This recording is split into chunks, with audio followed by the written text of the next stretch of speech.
Hi.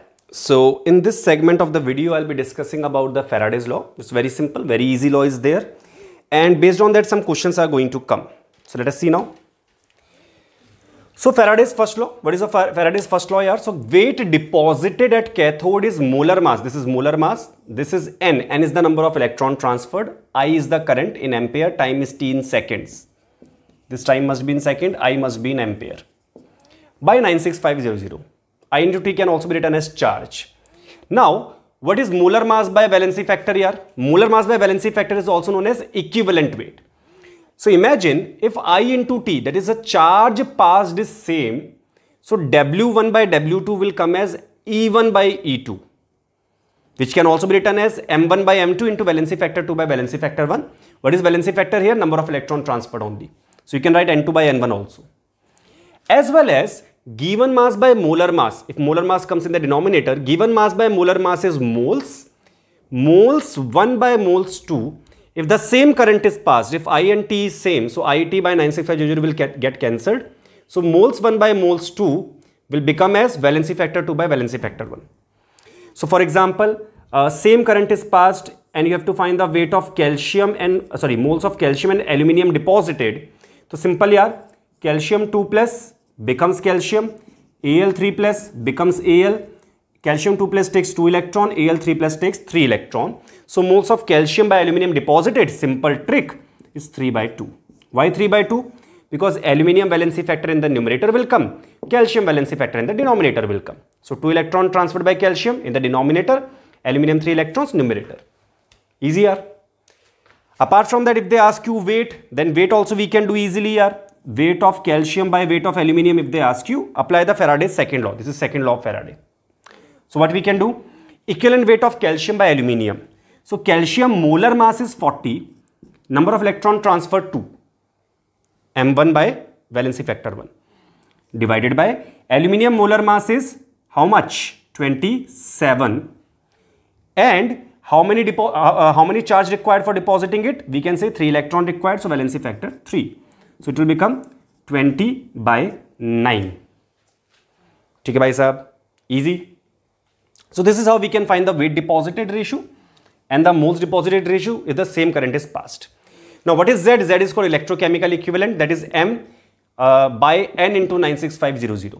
So sometimes Faraday law is also written as W is equals to ZIT, or we can also say W is equals to Z into Q, because Q is the charge. Q is equals to I into T.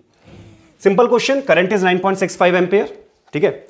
The time passed, that means the current is passed for 100 seconds there. You have to find the weight of copper deposited. Take the molar mass as 64 gram per mole.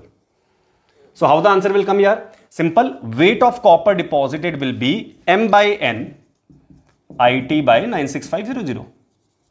So what is the molar mass? Molar mass 64. Valency factor 2. Why is it 2? Because copper 2 plus 2 electron gives you copper. So 2 electrons are required for depositing 1 mole of copper. 64 by 2 into I 9.65, T 100 by 96500. So 000 cancel here. What happens here? This will go by 100 in the denominator. So 32 by 100, that is 0.32 grams, will come here as the answer of weight of copper deposited. One more question they can ask you. That 2.7 gram aluminium deposition required 30 rupees. Find cost of 2 moles calcium deposition. We can do it easily here. We have to just find the cost of Faraday, cost of 1 Faraday. Understand here, to deposit aluminium, what reaction would happen? To deposit aluminium, the reaction happening is Al3 plus 3 electron give you aluminium. Now, 1 mole electron has a charge of 1 Faraday, that is 96500 coulombs. So understand, 3 electron deposit 1 aluminium, so 3 Faraday, that is 3 moles of electron will deposit 1 mole of aluminium, and 1 mole of aluminium means 27 grams. Fair enough. Now 3 Faraday deposit 27 gram and I got 2.7 gram deposited. So 2.7 gram will be deposited by 0.3 Faraday, because 3 Faraday 27, so 2.7 by 0.3 Faraday. And the cost was 30 rupees. That means 0.3 Faraday cost 30 rupees. Simple now yaar, 0.3 Faraday cost 30 rupees. So 1 Faraday cost 30 upon 0.3, 100 rupees. So very expensive electricity we are using here. Anyway, no problem. Now you have to deposit 2 moles of calcium. So bhaiya, calcium 2 plus 2 electron gives you calcium. So 2 Faraday required to deposit 1 mole calcium. I need 2 moles of calcium to deposit. So bhai sahab, I need 4 Faraday. Cost of 1 Faraday 100 rupees. So cost of 4 Faraday will be 400 rupees. So that's a simple clear cut question. One more set of question they can ask you. They can give you density. They can say ki bhaiya copper has to be plated upon length and breadth they will give, and height they will give. So what to do? Use density is equals to weight by volume, and for volume find by L into B into H. So whatever length, breadth, height they give you, find the volume there. Put density there, you will get the weight deposited. Put the weight deposited in this formula. Find the time required for the deposition if they ask you. Charge required for the deposition if they ask you. Current required for the deposition if they ask you. Or they ask you the charge on the ion which is getting deposited as metal. Whatever they ask you, weight you will get from density equal to mass by volume. These are the questions of the Faraday's law which are important for the NEET examination. Now I will tell you a little bit dry part, that is batteries and corrosion. So if you read it from the NCERT, it will take more time. I'll be just dealing exactly what you need for the NEET examination in the next set now.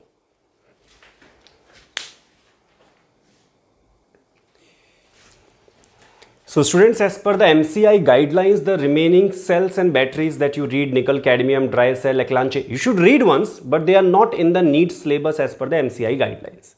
So lead accumulator and fuel cell is given separately. So I'm discussing those two first, and that too only, that is what is important for NEET. So lead storage battery or lead accumulator, anode is lead, cathode is PbO2. What is the lucky thing here? That anode, cathode both become PbSO4. So Pb also become PbSO4, PbO2 also become PbSO4. So 2 PbSO4 comes out here. H2SO4 38% is the electrolyte which get consumed. That also is very easy to remember because 2 PbSO4 are forming. So sulfate you can balance by 2 H2SO4. So 2 water will also come out. So on discharging of the cell, that means when the cell is or the battery is used. One more thing, lead storage battery is a secondary cell. That means it is rechargeable in nature. It can be recharged. Now secondary batteries are recharged, primary batteries are not recharged. Primary battery example is dry cell and mercury cell. One more thing, mercury cell voltage is almost constant always whenever the reaction is going on. For dry cell, the voltage keep on decreasing as the reaction proceed forward.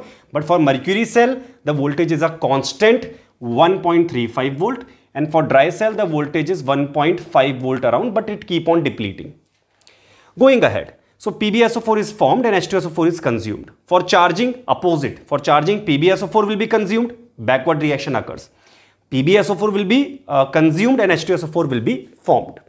So what happens to the concentration of H2SO4 when the discharging or the battery is used? H2SO4 get consumed. How many electron transferred? So here Pb to PbSO4, change of 2. So bhaiya 2 electrons transferred. So just remember, for 2 Faraday charge, 2 moles of H2SO4 consumed and 2 moles of PbSO4 formed. So you can do the Faraday's law question also. So if they ask you, I pass 4 Faraday charge, how many moles of H2SO4 consumed? For 2 Faraday, 2 moles consumed. For 4 Faraday, 4 moles consumed. Fuel cell has very high efficiency, around 70%. Thermal plants have around 40% efficiency. So fuel cell is a very good green cell we can use. Green color nahi. Green cell means less pollution. Because the byproduct also, you can see water is the byproduct. This is a fuel cell reaction, overall reaction of H2O2 fuel cell. Easy trick to remember, just react H2 plus O2. So whatever the reaction you get is the fuel cell reaction. So in the fuel cell reaction, the byproduct is extremely good for us because it is not poisonous in nature. It is just water as the byproduct. Efficiency of the cell is also very high, no pollution is there. In case someone asks you how to find the efficiency of cell, it is delta G by delta H into 100. Concept is very simple. Delta H is the total heat transferred. Delta G is the maximum useful work which can extract. So bhaiya, total energy transferred in the denominator and the numerator, how much is the work you can get? So work you can get divided by how much you could have got into 100 is the efficiency of the cell. So bhaiya, fuel cell, most efficient cell around 70%. For corrosion at anode, it's a surface phenomena. It happens at surface only. At anode, Fe become Fe2 plus. Anode, cathode, everything is there on the surface only. Fe become Fe2 plus at anode. At cathode, you have to write the opposite reaction of water oxidation. So water oxidation reaction is water gives you O2 plus 4H plus 4 electron. Opposite reaction will be O2 plus 4H plus 4 electron give you water. So at anode, Fe become Fe2 plus. At cathode, oxygen, the atmospheric oxygen get reduced to form water. So if the acidic medium is there, the reaction will go faster because more H plus, the reaction will go more in the forward direction. Now, finally, the Fe2 plus formed here reacts with the atmospheric oxygen to further get oxidized to Fe2O3, that is plus 3 here, dot XH2O, that is rust brown in color. Prevention, one question, very simple question is there that can come in the exam. How can you prevent the iron from rusting? By painting it, standard method. By covering with some chemical like bisphenol. Bisphenol coating you can do. Electroplating by zinc or tin. Basically you take iron here and you coat it using zinc or tin. Using electrolysis method you can coat it also. For coating what you take? For coating you take tin or zinc as anode and you take iron as cathode. So what will happen? Tin and zinc will migrate from anode to cathode and will get coated over iron. What happens? Zinc iron, they react with the atmospheric oxygen. They form some oxide layer which will prevent the iron to react. That means as soon as a coating of tin is formed here, now what will happen? The tin or zinc will react with the atmospheric oxygen little bit and will form a passive oxide layer. So further reaction will not happen. So here tin and zinc are also safe and inside that iron is also safe. Then sacrificial electrode we can use, like you carry a ship.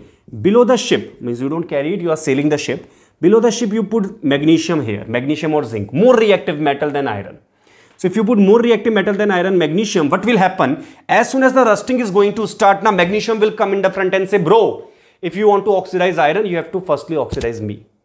But here magnesium and zinc, they are more reactive, so they get sacrificed themselves and saving the iron from rusting. So this was the part which is very tricky, and simple part is there and only theory based part is there. So we are ended up with this thing, and I hope I was able to clear a few things here. And you also, I think by this time realized that you don't have to read each and every part of theory in the NCERT. If in the end point, if you think your electrochemistry part is weak, if it is strong, read each and every line. If you think it is weak and time is not there, this much is enough here. This will give you marks in the NEET examination. That's all. Thank you.